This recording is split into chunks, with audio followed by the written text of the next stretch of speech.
I was having a conversation recently once about the Kenaurd pin and pin dimple lock. So I thought, well, maybe I'll just pick one of those on camera and see what happens. At least as far as mine are concerned, there's a lot of space on the right, which I like to exploit. If you look at the spacing of that pick, right, it fits right in there, and I can use the right side there as a guide. So I have binding on one. There's a click. Nothing on 3. Nothing on 4. Binding on 5. It's a click. Back to 1.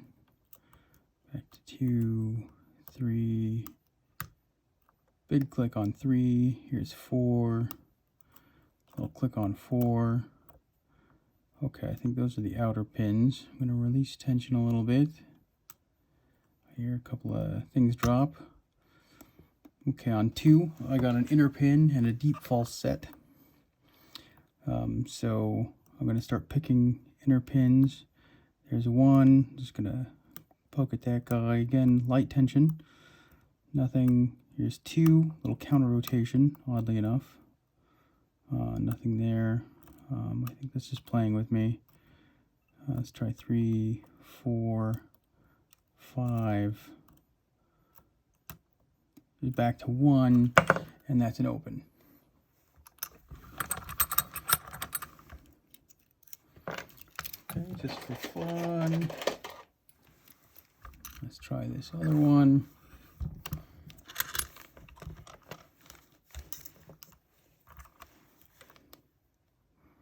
Binding on 1.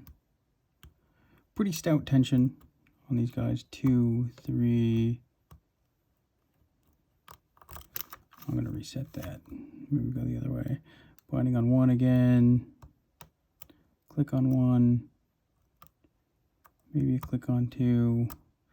3's binding hard. 4, 5.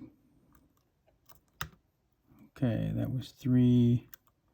Maybe an inner pin. 2, 5. Okay, I'm going to release tension a little bit. 1, 2, 3. Felt a little core movement on an inner pin on 3. Same with 5. Releasing tension a little bit. Okay. 1. Oh, okay. That was, I think, actually 2. An inner pin. 3 inner pin. Felt like a little bit. 4 inner pin, 5 inner pin, and it's open. So they really bind a lot like any other lock. There's just multiple layers to it.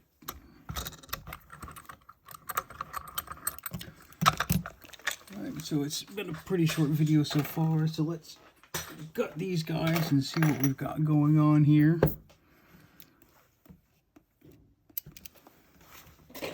Number 1 has a key that looks like this.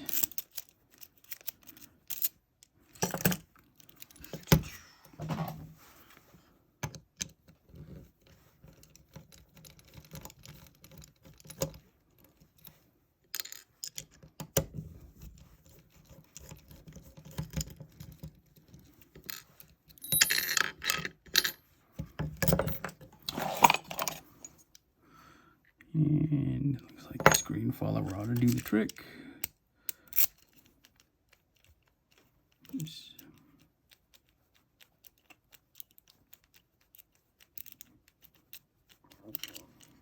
Oh, there we go. Thought I had the wrong key for a second.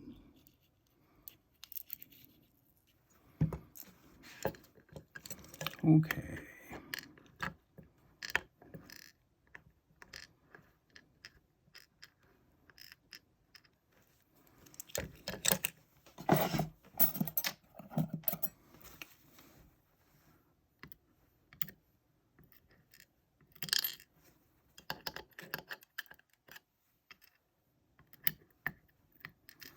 As you can see, it's all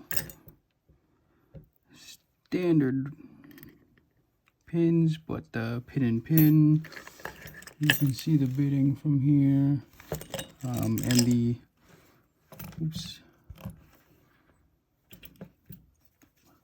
driver pins, I believe, are also standard. See, that's towards the key. This one. The springs are nothing special and they're not coming out, so I'm not going to make any special deal out of showing those off.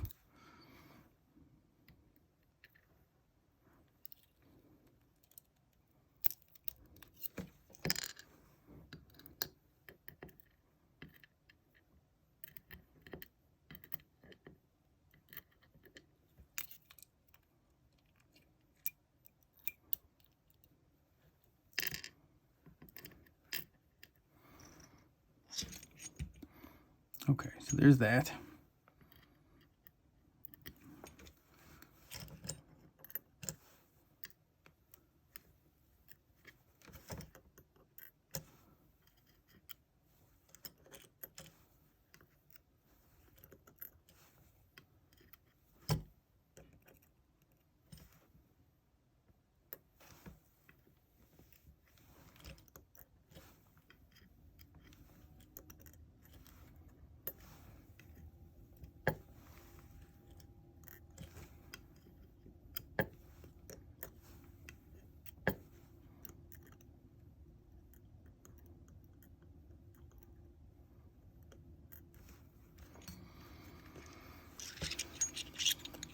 Okay, and then I will put in the last couple of driver pins this way.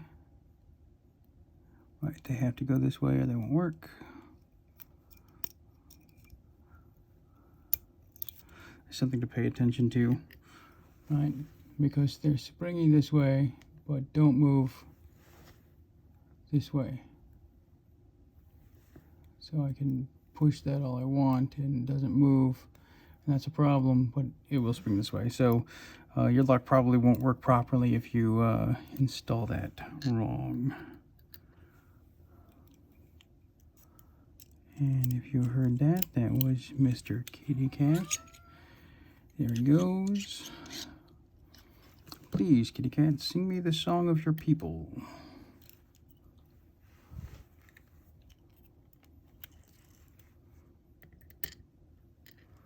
These are some tweezers I recently bought from CLK Supplies, and they are I like the sparrow spinning tweezers, but these are way better at pinching smaller things. For example, those inner pins. The sparrow's pinning tweezers will not grab those.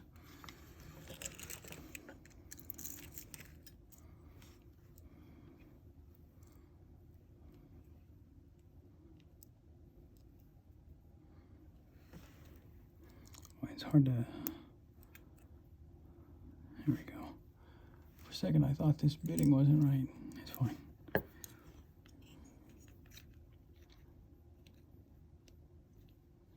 I'm going to go in this way.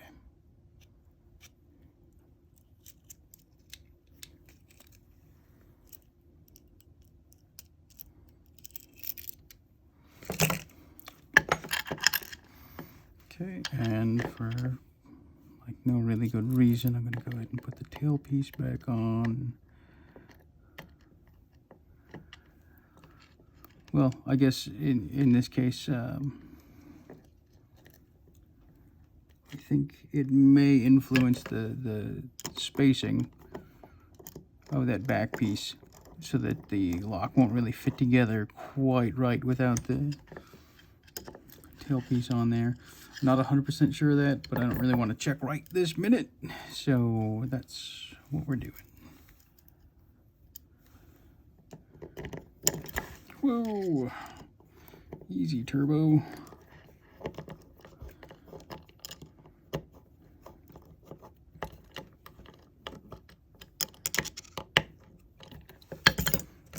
Double check. Oh, oh boy.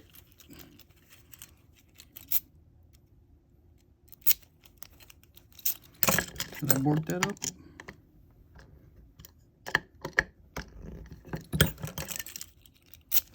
Oh, there we go. All right. Just over tightened the tail piece. If you've done many locks, you are familiar with that. A weird phenomenon, but there it is.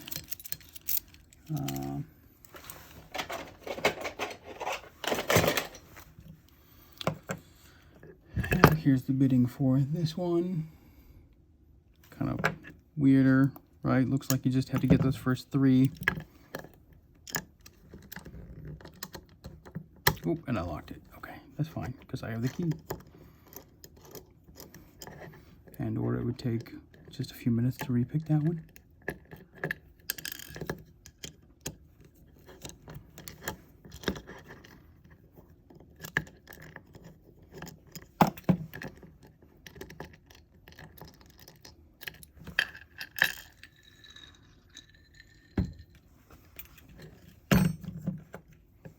Oop, I didn't lock it.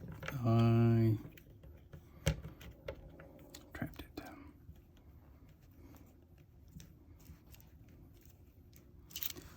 That can go all the way back.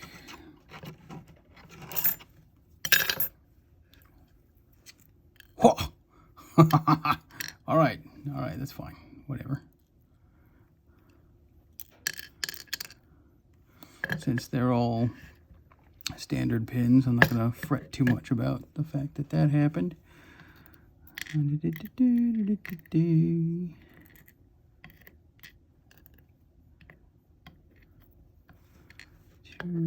3, 4. And I will hunt for spring 5 later. I got a new magnet, which should help with those.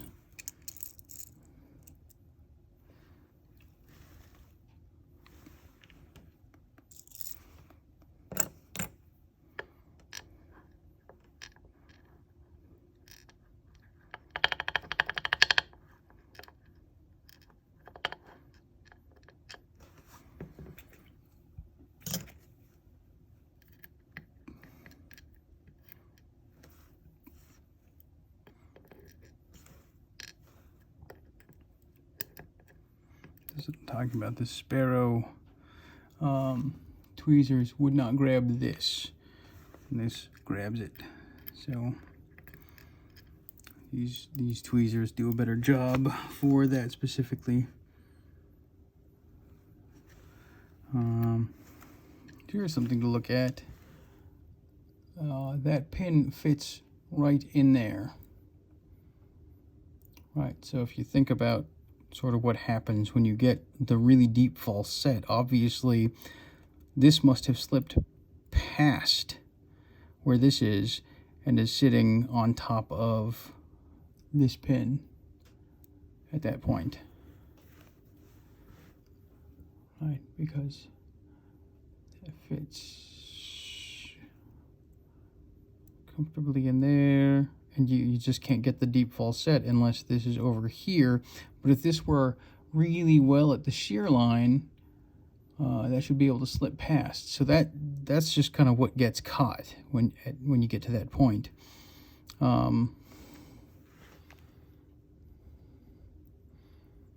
But the inner pin, this end, is big enough that it can be poked with the inner pin of this one. Right, and I wonder if I can show that off without dropping too much stuff. But something to note is that the outer pin at that point is bound by the body of the lock. So this piece really just can't move any further. And so this one has to reach up and poke that past the shear line so it can move past. And that's really the final step of it. One would think that if these were just a little bit smaller, you could trap it such that this pin could not reach this inner pin, But for some reason nobody does that, and I suspect it's because either you would need really big outer pins, or they would be the inner pins would be too small, or the other thing I thought of was that would interfere with the operation of the lock, because when it has to rotate back, if that were the case, they would snag on each other, and then you wouldn't have a really good functioning lock. So I think maybe there's a functional reason why that can't happen. It would be highly pick resistant. You know, we hesitate to say pick proof, but highly pick resistant anyway, but probably would not function properly. So anyway, that's hopefully maybe some tips on picking the Kenaurd pin-in-pin dimple locks that lack security pins.